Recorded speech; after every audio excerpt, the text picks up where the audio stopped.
And I'm Sean. And we are 2/5 of Frayle. 2/5 of Frayle.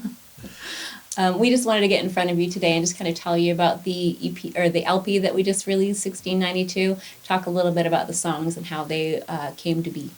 So, first song on the record is an intro that we wrote, and I think it was the last thing that we actually wrote for the record. We wrote everything over a period of probably a year and a half, almost 2 years. And when we were all done, we had, 15 songs. And we whittled it down to the actual songs that made the record, but I think we still wanted an intro. So it was another opportunity to just pile on a bunch of guitars using a bunch of different amps, which is always fun. And then, I played it for Gwen, and then she came up with the lyrics for it. So for me, the intro, as normal, is kind of about kind of encompassing everything, all the feelings and thoughts that went into the writing of the album. It was kind of a denouement, but it was also something where I wanted to set the tone and say, anybody that has felt persecuted or anybody that's felt on the outside, I want to give you a big warm hug, and it's time to rise up and be counted. And that's kind of what Arise is about. I really wanted the album to be kind of a love poem for those who have felt pushed out. And then next song, the first actual song on the record, is 1692. So 1692 was written from the point of view of a witch awaiting her trial. She feels persecuted and abandoned by her faith. She wants to try to forgive the people that have accused her because she still wants to be a really good person. And it's just about feeling abandoned or feeling abandoned by your faith or abandoned by people who you thought you could believe in. So the music for 1692 was written probably a year and a half ago. I got a pedal from this company, Occult Effects, which is in Columbus, Ohio. It's 2 hours south of where we live. And the pedal was called 1692. It's just kind of like a boost with some gain, which for you non-guitar people just means it puts a lot of shit into the front end of your guitar amp and makes it, in what I call flooding it, gets really thick. So as soon as I got it, I plugged it into this Laney combo amp that I have. And just cranked it, and the first thing that I played was the riff for 1692. Sometimes things just happen. So I recorded it, and that recording of those guitars are what's actually on the record. So we have our studio set up so that demos or the first thing that happens sometimes actually makes it on the record, because it's the same signal chain that we would use when we do things for real. So those guitars are within the first 5 minutes of getting that pedal. And the next song on the album is Gods of No Faith. So the next song on the album is Gods of No Faith. So this song we wrote in fragments, and we got to the point where it was, what's going to happen in the chorus, and we started thinking that it would be cool to do a collaboration with somebody. We had a couple different conversations going on, and what ended up happening was a good friend of mine, Jason Popson, who's from Cleveland, came by and in, an hour, bashed out the chorus and, tweaked the lyrics. I think his lyrics are awesome. He read what Gwen wrote and just kind of added to it. And that guy is like world-class yeller, and he's awesome to work with. Yeah, we were both really excited when Jason agreed to do it because his voice is one that I'm really in love with. I think he's got a really awesome tone. The lyrics of the song are about how we are our own gods, and you can make your own world around you. You just have to have the correct mindset. Some people use crystals, herbs, whatever else to get into that mindset, but the end-all be-all is getting into that frame of mind where you know that you can create your own world. You can take the bad and make it good. It's just all about having the best possible frame of mind, and you create your world with that. So next song on the record, mini song, is Monsters, which is performed by my daughter Nina. Monsters was just, again, playing off the theme of those who have been called names, those who have been pushed to the outside. It's time to rise up and be counted. This is a little bit more violent, I guess, than, I don't want anyone to go and split anyone's head with an axe, but it was just kind of a fun little interlude. between some pretty dark songs. And then next is Darker Than Black. Darker Than Black was, again, written for people who feel like they're on the outside. It's kind of a theme, as you can see. But this, I really wanted it to be kind of an anthem. It actually has one of my favorite lines on the album, which is, in between the shadows and the light, I'm what goes bump in the night. And that's just me saying, I'm there for you, I got your back, let's do this. So guitars in this song, I remember specifically like the last place that we lived, when we always seemed to have a studio on the third floor. And I remember playing the riff for Gwyn before I even recorded it, and she was just sitting next to me, and I just kind of came up with I think it was the chorus, and she was just like, "That's amazing! Just whatever that, just do that." So I made a song out of that, and the way it drops to halftime, I'm pretty stoked on it. It gets pretty heavy, and it's probably the more energetic songs that we have currently, especially live. I get tired the most after that one because I'm doing a lot of headbanging. But yeah, we're pretty excited about it. So the next song on the album is called Dead Inside. So when I first wrote the riff for this song, it was called Cure Song. I guess it reminded me of The Cure for some reason, so that was the working title for a while. The verse and the chorus, as far as music was concerned, came together pretty quickly. And then I made a little rough edit and showed it to Gwyn. Lyrically, I think just immediately when he played it, I just immediately thought, I feel dead inside. And, I think we've all kind of had times where we feel dead inside, or we feel like things can't get any better. And so sometimes, we even think about, gosh, it's not going to get any better. Maybe I should just end it now. It's very heavy lyrical content, so I'm glad that it was on a lighter feeling song, so that it didn't get too bogged down and depressing.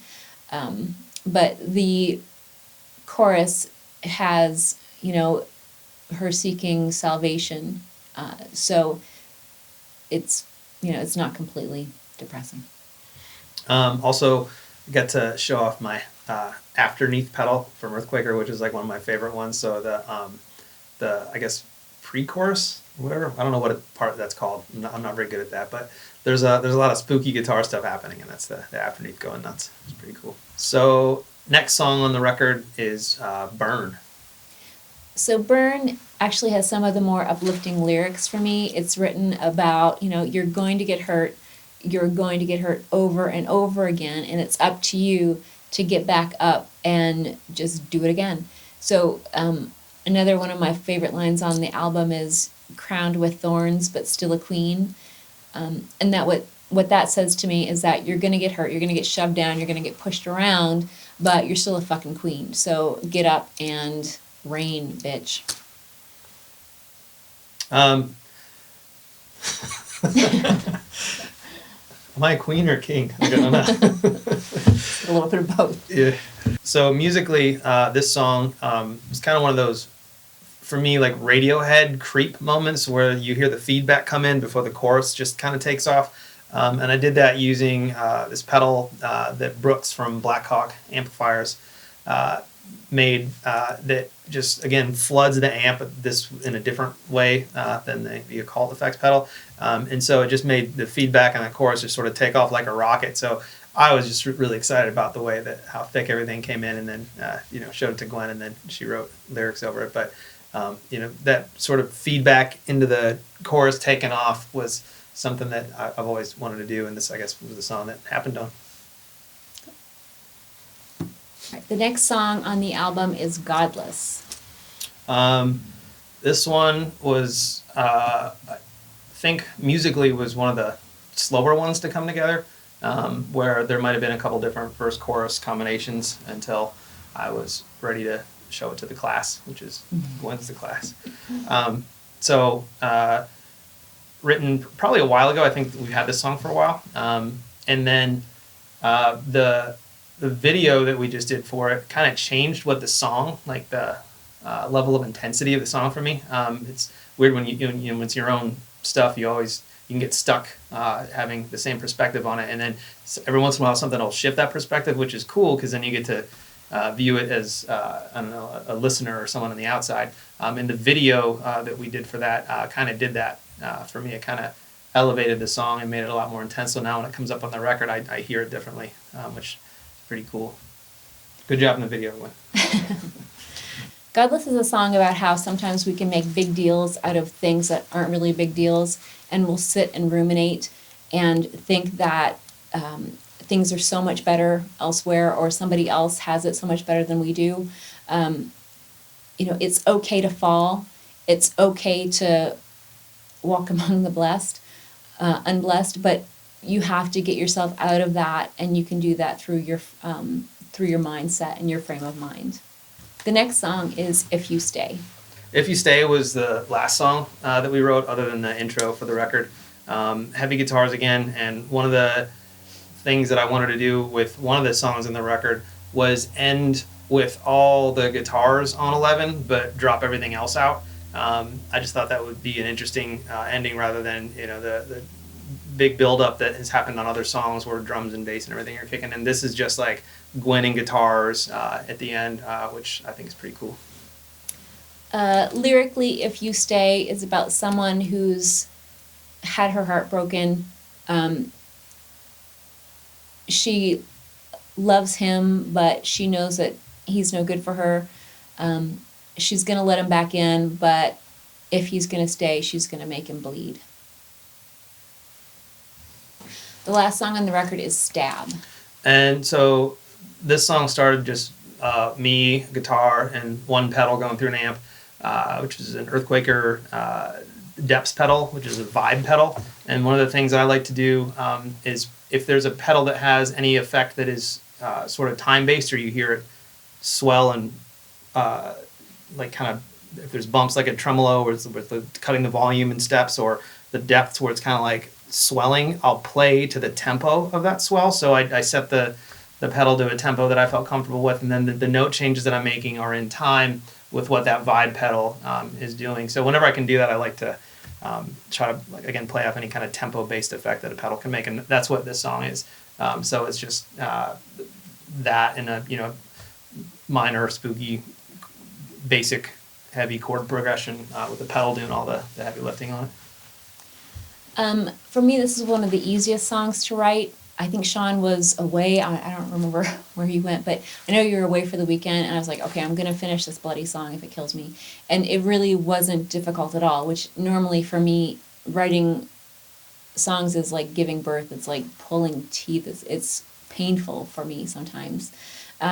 This song, everything just flowed. I knew exactly what I wanted to do, and the lyrics just came like that. It's about how I would feel after leaving Mass. Sometimes being brought up very, very Catholic, I would just leave church feeling eviscerated. And I'm not sure if, empathically I was feeling other people's, feelings, because I'm usually a pretty positive person.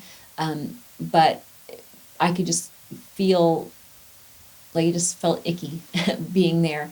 And so this is just describing me leaving there and just wanting to get out and stab something. So I think that's it on the album, yeah? Yeah, that's all of them. Overall, took us like a year and a half to write everything. Some songs came together pretty quick. Some songs took a long time. Lots and lots of trips down to the car, driving around the neighborhood, listening to mixes, because we recorded, mixed, and mastered everything ourselves. So it was, what we sent to our labels is what was going to get put out there. So we wanted to make sure that it was the best possible job that we can do. So we really slaved over this stuff for, a long time. And, Gwen spent a lot of time doing vocals, where she makes me go downstairs because I'm not allowed to be up here when she records. So sometimes I am, but it's very rare. And so I kind of leave her alone, let her do her thing. And then, she does the same thing for me when we're doing guitars. Unless she really hates something, and then she'll come up and she'll do that. I'll definitely let him know. But yeah, we hope you guys enjoy it. And, hopefully we'll, as things move along with the record, we'll be able to get on the road and, get back over to Europe and let you guys hear these songs live. Yeah, leave us a comment. Let us know which song is your favorite and why you like it.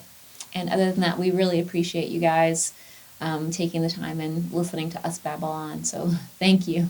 Thanks.